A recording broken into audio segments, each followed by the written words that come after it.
What's up, Aquarius? I am so determined to get this reading to y'all. I had started, and babe, when I tell you I was about 3 minutes in running my mouth, and I realized that I didn't have my microphone plugged up, so I had to start over. But that's okay because clearly there is an energy out there that does not want me to get this message to you because it benefits from you not hearing it and abiding by it. So that should tell you just how serious this message is. I hope that it finds you all well. But listen, the energy that's coming up for you guys is that of the Aquarius being the humanitarian of the zodiac. Like, you guys naturally have a knack for wanting to help people and without seeking um return, so to speak. But it's time out for giving to people, being selfless, being humble, taking conscious action towards showing up for people. And then when you look around needing some help, some companionship, somebody to talk to, somebody to help you lift some furniture, um, take you to the store, go to the bar, have a drink with you, whatever the case may be, your people, it's dry as a desert. Your phone dry. You can't get nobody on the phone. Everybody busy. They tied up. It's like wrangling cows and bulls and horses to try to get people to come kick it with you. Like, it's time out for giving more than you get back, or giving to people who take for granted and don't appreciate what you give. Um, if you are pouring into other people, there's no reason why you should be in a desert. You know what I'm saying? Because those people should be pouring back into you. And if that is not the case in this season, we're definitely needing to tighten up in that regard. And the way to do that is not only by setting firmer boundaries and just holding yourself in higher esteem, but y'all need to come out of hiding, especially when it comes to your relationships, and show the world the real you. Let people know where they got you fucked up at. You know what I'm saying? Like, if you've been mistreated in any way, you've been neglected and abandoned in any way, it's okay to be vocal uh about where things are not reciprocal in a relationship. And if you want to fix that relationship, then fine. You know what I'm saying? You have that conversation and you just observe the way that person or those individuals respond. Are they responding in a way that says, I acknowledge your feelings and I acknowledge where I, didn't uphold my end of the bargain. I didn't show up for you, and going forward, this, that, and the third. But, like, don't sleep on how you feel, because your feelings count, and that's part of you being authentic when you acknowledge those sorts of uh mishaps. You know what I'm saying? And it also helps to better cultivate your purpose in life, because what happens is you carry those resentments subconsciously. You know what I'm saying? And that's draining. And the more you allow things to drain you, in this realm, it also affects your connection to the Most High. It affects your connection to your ancestors and spirit guides, and therefore taints your ability to get those intuitive nudges and information and messages and see the signs and synchronicities, because you got so many things, especially from your past, that are draining your energy and distracting you. So you want to just really show how you feel, speak and express how you feel, and also share your creative gifts.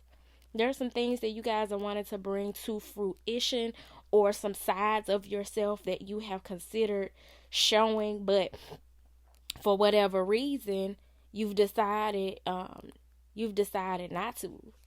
So somebody needs your unique brand of medicine, creativity, your love, the way you show up. Somebody's going to appreciate that selflessness, that humility, that conscious action. And it's going to be someone who shows up the same way. And that is difficult to find sometimes, but when you're honest about what you want, and the divine sees you honoring yourself by putting people in check when they dishonor you, then God will send you someone who is in alignment, who gives as good as they get, the same way that you do. You won't have to ask them all the time for support because they're looking for ways to support you. And your vibe will attract your tribe. So that part of you that you don't show people out of fear of judgment, that may be the very thing that blazes new trails for you. So you needed to allow yourself to be more vulnerable and vocal. And speaking of new, I am seeing a new romantic cycle for you guys, that is beginning. So you need to get very clear on what it is that you want and who you want.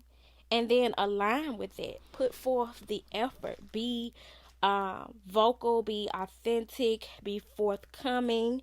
And instead of dreaming and creating or feeding into illusion, keep it a buck. Be clear about what it is that you want. Be clear about who you want so that you can manifest it. That's the only way you're going to bring what you want into you, is to get very clear like a marksman with a bow and arrow. And you want to aim at what it is that you want. And if you don't know what you want, you need to take the time out to figure that thing out so that you can get closer to hitting your mark, to getting what you want. Set your intention and detach from anything that is unlike what it is that you want. If you know you want marriage, what you look like entertaining somebody that is flat out telling you, no, I don't ever want to get married. I don't support the institution of marriage. What you looking to change their mind? If you know you want somebody that's reciprocal and gives like you, but you've been dating and you notice they selfish as hell, why would you continue? You think you're gonna change their ways? No, sir. No, ma'am. Stop. If you know you clingy and you lovey dovey, or you sensitive, why would you get with somebody who's dismissive and not emotionally available? And no, now don't get me wrong, opposites do attract, and our relationships do are our greatest teachers, and so we mirror one another in a lot of ways. And sometimes you date somebody and they're separate. I mean, they're not separate, but different from you, so that you can learn. But it wouldn't behoove you to go into a situation, a friendship, a relationship, a family relationship, um, and you're constantly investing in that situation, but you see that it doesn't give what it is that you're wanting to get out of it. They don't have the capacity to give the return on the investment. One thing that I learned from Ian Van Zandt is that when people don't have the capacity to give you what it is that you demand of them, that's not love. That's actually abusive. You don't love them if you constantly require of them something you clearly see that they don't have the capacity to get. And you not going to get the result. And if you do, it's going to be fake and temporary, because they're going to fake it in order to keep you around. So you just want to be mindful of those type of things and be more intentional about what you want, because the divine wants to give you the desires of your heart. And you may be surprised that what you want wants you. But that would never come to fruition if you don't get intentional about putting yourself out there. So you can start with creating a physical or a digital vision board of what you want to manifest, because you guys have already put in the work to manifest some things. Like, you've already done so much to establish yourselves and lay your foundation, and to raise your vibration. So your rewards will mirror that effort. You already have invested. It's time to start getting some um rewards. It's time to start reaping the benefit of the investments you've made of working on yourself, bettering your environment, taking care of your body, clearing your mind, healing your wounds. Like, all that work you've been doing, don't waste that on something or somebody that does not have the capacity to give you what it is that you know you desire. Think of yourself worthy enough to have what it is that you want, because you want it for a reason. And trust that it's out there. It's out there. So get clear on what you want. Get clear on being courageous and stepping out there and showing the world the real you so that you can attract what it is that you want. Be vocal about what it is that you want, and let your intuition lead you the rest of the way. Build your strength so that you can come for everything that's due to you. Don't leave no crumbs. That lifestyle you want, that business that you want, that education or that degree, that dollar amount, that family, that book, those trips, whatever it is that you desire in this lifetime, that's due to you. Because just like with the Aries reading, I don't know if you guys have any Aries in your chart, but I'm picking up some Aries energy as well. You've been doing the work. But if you keep moving the target, God can't give you what it is that you desire, because one day you want this, but then you entertaining and putting your energy into that. So get in alignment and kick things up with your workout regimen, because that's going to build your stamina and ensure that you are in shape for when those blessings start to come in. When you start taking them trips, you're going to already have that butt or that six pack or those abs or those guns or whatever it is you like to take with you on the plane and stunt on the beach with. You know what I'm saying? Like, and you'll have the energy. Your vibes will be higher. You'll be in a healthier place to actually enjoy the rewards when they come in.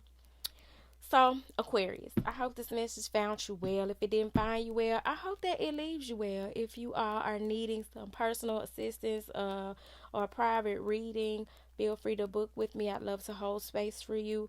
Also, check out the other products that I offer on my website: crystal, sage, energy clearing sprays. What else I got on there? Whole bunch of stuff. But with that being said, y'all, until next time, peace.